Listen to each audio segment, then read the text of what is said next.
제일 흔하게 보실 수 있는 게 말수가 적어지는 거예요. 그리고 체중이 줄다든지 잠자는데 문제가 생기시게 되면 그때는 우울증의 가능성이 높아지시는 거죠.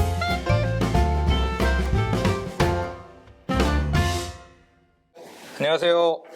닥터진실의 치매 이야기의 박진원 원장입니다. 네, 이진영 원장입니다.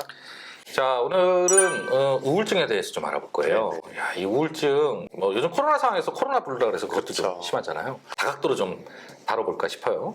첫 번째 질문은 우울증의 기준이 무엇인가요? 라고 물어봐 주셨어요. 우울증이라는 게 우울감하고는 좀 다르거든요. 네. 그래서 공식적으로는 그 9가지의 그 기준이 있습니다. 그래서 뭐 우울감이 항상 있어야 되고, 뭐 좋아하는 게 없다, 체중이 빠진다, 뭐 이런 식으로 9가지 정도의 기준이 있는데, 그 9가지에서 기본적으로 우울감이 있다 하고 다 귀찮다, 2개를 합한 상태에서 나머지 7개 중에 몇 개가 있어야 우울증이라고 얘기를 하게 됩니다. 네.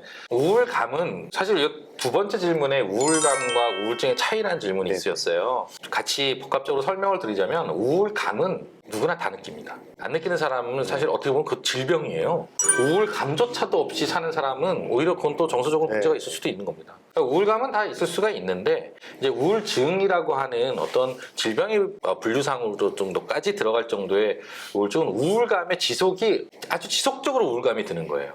그리고 이거를 비교해서 설명하는 것들이 많이 있는데 기본적으로 뭐 배는 되게 고픈데 먹어낼 수조차도 없고 먹기 위해서 몸을 일으킬 수조차 없다. 이게 우울증 환자들이 가지는 형태입니다. 우울감 있는 사람은 배가 고프고 그것 때문에 막 어떤 다른 우울감이 있어도 어쨌든 주섬주섬 음식을 챙겨 먹기는 하거든요. 근데 우울증 환자들은 그 자체에 대한 내가 느끼는 아주 기초적인 감각을 개선시키고자 하는 어떠한 몸과 정신의 노력이 뒤따르지 못하는 거예요. 그래서 완전히 좀 다릅니다. 그래서 우울증의 기준이 무엇이냐 뭐 이런 것들을 얘기하는 데 있어서 가장 중요한 척도는 아주 심플하게 얘기하자면 우울감이 계속되는 거예요.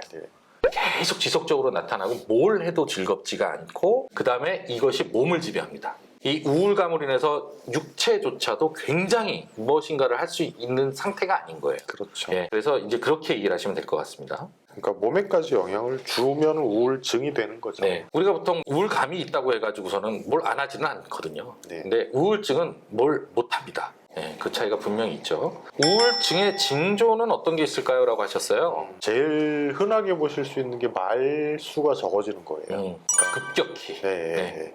특히 노인분들 같은 경우에 급격하게 말수가 적어지시고 뭔가를 하려고 안 하시는 거죠. 그리고 체중이 줄다든지 잠자는데 문제가 생기시게 되면 그때는 우울증의 가능성이 높아지시는 거죠. 이거는 같이 사는 가족들도 사실 잘 모르는 경우가 있어요. 어떤 경우 잘 모르냐면 원래 대화가 별로 없는 가족들 있잖아요. 그렇죠. 그런 사람들은 잘 몰라요. 그리고 집에 자기 방에 들어가 있으면 또 뭐 잘 모르고 그저 간단한 인사 정도로 하는 거로는 알아챌 수가 없습니다. 그래서 사실은 이러한 것이 조짐이 보이거나 하는 것들이 있을 때는 아주 활발하게 대화를 하고 교류를 하셔야 돼요. 가족들끼리. 그래야 변화도 알 수 있는 거거든요. 그래서 이런 부분들에 대해서는 좀 그런 관심, 동거인들의 관심이 굉장히 필요할 것 같아요. 그래서 알아채는 것이 되게 중요합니다. 누군가가. 그래서 그런 도움을 어쨌든 받도록 설득을 한다든지 도움을 준다든지 하는 어떤 것들이 뒤따라야 되겠죠. 그래서 징조라고 하는 것은 우울증 환자분들을 만나서 대화를 해보면 기본적으로 환자분들이 누구도 알아요. 그리고 어느 정도 좀 개선된, 좀 좋아지신 상태에 있었던 환자가 다시 우울증이 찾아올 때, 아, 내가 우울증이 다시 오는구나라는 걸 압니다. 환자 스스로가. 그런데 이제 말씀드렸듯이 정신이 육체를 지배하다 보니까 본인이 우울증이 온다는 걸 알면서도 그 치료를 위한 적극적인 행위를 하지 못해요. 그래서 도움이 필요합니다. 그래서 이런 부분은 이따가 다시 한번 다룰 수도 있겠지만 어쨌든 징조는 그런 식으로 나타날 수 있다. 라고 하는 걸 꼭 아셔야 될 것 같고요. 우울증도 예방이 가능한가요? 기본적으로 예방이라고 하는 건 우울감이 있는 상태에 있는 사람들이 내가 우울증화 되는 거를 막기 위해서 할 수 있는 것들은 되게 많아요. 근데 이게 마치 비해졌듯이 싹 하고 찾아오는 경우가 많습니다. 내가 가랑비에 있듯이 내가 우울감은 좀 드는데 뭐 내가 이게 우울증까지는 아니지 뭐 다 이런 거 아니야? 사람들이 이렇게 생각을 하거든요. 아니 누구나 다 이 정도 마음은 들 수 있는 거지 뭐 이렇게 하는데 마치 가랑비에 몸이 쭉 젖듯이 어느 순간인가 자기가 우울증화돼 있을 수가 있습니다. 그래서 이걸 예방한다라고 하는 거는 그런 우울감을 어떻게 해소하느냐, 평상시에 우울감 정도에 머물렀을 때 내가 그걸 어떻게 해소하느냐는 것에 대해서 주의를 좀 집중해야 될 필요가 있을 것 같아요. 그렇죠.